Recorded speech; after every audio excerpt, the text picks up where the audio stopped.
guys, so good cheap fun here. I picked this Tamiya TT02 up off eBay, lightly used for $100, and I think I got a pretty good deal. See, it's not terribly slow. It's pretty set up for drift. It's bone stock, nothing's done to it. It's got some wheels, and yeah, just want to talk about it real quick since I'm trying to get out and do more actual driving. I haven't driven much the last few years. I've just been in here slaving away with the welder and fabricating stuff. So I went and hung out with the 110 rod shop yesterday, and we did some drifting. I took this car out, tested it out, took the number 2 rat rod, drove it around a little bit, got some time on it. It was having some troubles on his street. It's a concrete neighborhood street, but that thing's just so low, and that concrete was pretty rough, and it was just dragging. But it works. Everything on it's good. It's still pretty dang fast. But we did some drifting, and yeah, had some fun. So I'm gonna show you this rig. I'm not sure how it's coming out on the camera with the light directly on it. The body's pretty scuffed up, scratched up. There's some paint chipping out from the nose. This is the new Bmw Supra. Y'all will see nose out this year.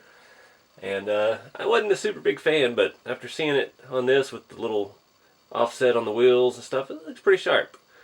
But yeah, I don't know about all that BMW stuff on that Toyota, but we'll see how that pans out in the future in real life. But the body's not in bad shape. It did come with a lot of extra stuff, which we'll cover that here in a minute. Body's painted black. It's got windows and stuff in it. Nothing major. I got this thing filthy. I didn't realize how dirty my shop floor was. But this is just your basic entry level. This kit, the TT02 with the super body, sells for like anywhere from $119 to $130 online. You can find them on eBay for $119, $120, somewhere around there. It does come with the torque tuned motor, which was nice. I got it with no speed controller. I'm sorry, no servo, no radio, and it did come with the. This did come with the What do they call it now? TBLE02S, brushless capable ESC, and the torque tune motor. I didn't realize this will work brushed and brushless motor, so that's pretty neat. And before I found that out, I went ahead and threw in a little Hobby Wing Quick Run 1060, one of my old Spectrum receivers, and the shift servo we took out of the blue Trail Founder 2 when we swapped it to a single speed. And it works good. It's a Savox. It's a little noisy. Those are always noisy, but it's lightning fast on here, so it's pretty fun to drive. You saw in the video, the intro, it yeah, doesn't have any lag with the steering. These chassis are so basic now. I had some TT01 stuff, and I really loved the setup on those, and this is the new version of that, and it's kind of different, kind of the same. I haven't gotten into any of the diffs yet, so I don't know how that compares. Don't even have oil-filled shocks. We just have springs. I'm 99% sure this has plastic bushings, no ball bearings in it. But it's a heck of a lot of fun to drive. And as I said, this is good, cheap fun. It comes with a quick motor, that speed controller. I used that Hobby Wing because it already had Dean's connectors on it too. So I was running a 3-cell. I was running my Helios RC. You can see this one's dirty and matches. 45C 3-cell. And this thing rips. Never overheated or anything. The ESC got warm, but it didn't give me any trouble. These are Mst Drift Wheels, adjustable off. And on really rough pavement over at Dustin's house yesterday, it was giving me some trouble. The wheels were sliding off. You can see how easy that was. I think they come with some kind of tape or something that you're supposed to do, or you're supposed to glue them or something. These did not have that. I can't get it back on now, of course. There we go. But I've got them. These are different offsets. I think these are 0 and these are +3. And then you can adjust it even more with the inside section. That's pretty cool. I ordered a couple more sets of those. They are cheap. Super, super cheap. I got 2 sets of wheels and tires, all MST, both sets adjustable offset. And it was like $50 shipped. So, used to the crawler stuff and those beadlocks, and RC 4-drive wheels could be $130, and tires are going to be like $55. And yeah, so that was a nice change of pace. But yeah, it worked great. So I got this, it was 106 with tax, because eBay's all about taxing us now. So I got quite a bit of stuff. Like I said, it came with that speed controller that came with the kit. I've got radio box, hexes. I did swap on these aluminum fake brake rotor hexes, because I've had them for 15 years, and I figured I finally got something that could put them on and make sense.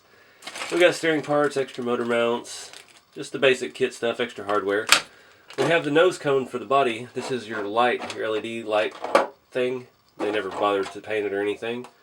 I can see that being very handy because the tip of that nose is like a F1 car, and that's where all my paint is chipping off, so having some extra reinforcement in there. But it gives you some pretty cool light buckets. If you get real creative with LEDs, you can do some neat stuff with that. We've got a set of stock tires and wheels.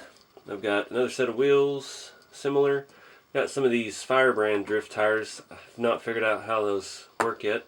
No, you slide the blue part out. I don't know why it's blue. I think that looks silly. And I have 3 other tire and wheel and a tire. Missing one wheel out of that, but not bad for $100, you know. And the chassis is perfectly clean. It's only ever been used for drifting, the previous owner said, and I should have cleaned the chassis before the video. At my shop, I had racer wheeled some emblems off my truck, and I didn't see all that rubber on the floor still. And I'm just drifting around, having a good time. Been a couple hours out there playing, and yeah, I took the body off. I was like, whoa, it's filthy now. Need some compressed air on it. But yeah, just using spare stuff, man. It had the motor. The ESC is the one that's been giving me trouble off and on. It's been working fine in here. That servo I just had laying around came out of a crawler, shift servo, an old radio. I'm using my DX3S on it. Alright, so I just got some foam shoved in there too, because I have a little short 3-cell. Didn't want it sliding around. Here's the dilemma I have. This thing is fun. It's right out of the box. It's basic. It's fun. You don't really care about it. I've added some new damage to the body, bashing around the shop, sliding around. It is fun the way it is. But growing up with Tamiya and that stupid blue aluminum stuff, I love it. I can't help it. So I've been looking at mods for this and things. The few key things I would like to do. I would like to upgrade some of the suspension links. We do have a lot of slop in that. Our control arms here are giving us a lot of slop. Plastic dog bones, plastic drive shaft, plastic everything on this. So I started looking at the few little things, and it was going to be over $100. Yeah Racing makes the complete blue aluminum conversion kit with control arms, steering, hubs, shocks, drive shafts, universal shafts, drive shaft, cups, ball bearing, shocks. It's got just about everything you could ever want, and it's like $190. So what do I do? Am I going to be able to live with myself if I spend $190 on stuff for a $100 car? I'll never get my money back out of it, which I'm not planning on selling it, but is it really worth it? It would look cool, yes. It would be nice to tear this apart, put bearings in it, and, upgrade the stuff. See if we can fix some of these key areas, and it just seems, I'm trying to talk myself into it. I don't know what to do. Let me know in the comments what y'all think. I mean, I'm already $50 in on a couple more sets of tires and wheels. I've got those other tires and wheels to play with too. Yeah, it's just good cheap fun until you start doing mods. But yeah, that little kit comes with so much stuff. I mean, it's got an aluminum battery tie down, and it's got a motor mount, aluminum motor fan mount, with a fan too it comes with, and it's got a whole bunch of different springs for the oil-filled shocks, so you can play with your spring rates.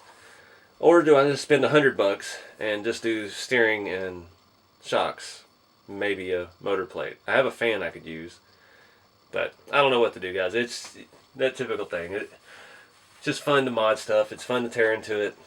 Again, I haven't never put together a TT02 kit. I've done a bunch of TT01 stuff, so it'd be neat to learn a little more about it and see how it ticks and what makes it work. But let me know in the comments what y'all think. It's kind of one of those deals. I think if you got the money, spend it. If not, just do the things here and there. But I'm trying to be reasonable. I'm supposed to be an adult now, and it's like I should just replace what breaks when it breaks, but that's no fun. So we're going to wrap this one up here, guys. I appreciate you watching. And, yeah, get out and do some hobby stuff, whether it's crawling or drifting or rally or whatever. Just get out and enjoy the hobby and spend some time with your friends, have some fun. Keep it scale, and I will see y'all in the next one.